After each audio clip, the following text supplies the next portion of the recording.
Macam mana kalau saya cakap, ada orang beli satu syarikat penerbangan dengan harga lebih murah dari tiketnya sendiri? Ya, betul. Harganya betul-betul macam sebungkus nasi lemak. Tak masuk akal kan? Hanya RM1, bukan sejuta, bukan 1,000. Cuma RM1 untuk satu syarikat penerbangan. Siapa dalangnya? Tak lain tak bukan Tony Fernandez. Ini semua berlaku pada tahun 2001. Memang nampak macam kerja gila kan? Jadi apa yang buat dia begitu berani ambil risiko ni? Rupa-rupanya, dia dapat inspirasi daripada seorang lagi rebel dalam industri ni, Richard Branson. Branson tubuhkan syarikat penerbangan sebab geram penerbangannya kena batal, spontan dan sangat berani. Visi Tony pun lebih kurang sama. Dia nak semua orang boleh terbang, bukan orang kaya je. Dan dari visi inilah lahirnya slogan yang kita semua kenal sampai sekarang. Tapi harga RM1 itu sebenarnya ada udang di sebalik batu.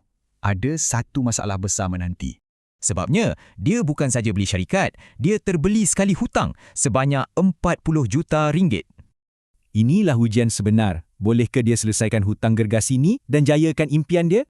Yang menakjubkan, jawapannya datang dengan sangat pantas. Jom kita tengok garis masa pemulihan ni. Percaya Pak, dalam masa setahun je, sesuatu yang macam mustahil telah pun terjadi. Cuba bayangkan hutang RM40 juta tu settle dan syarikat terus buat untung. Gila kan?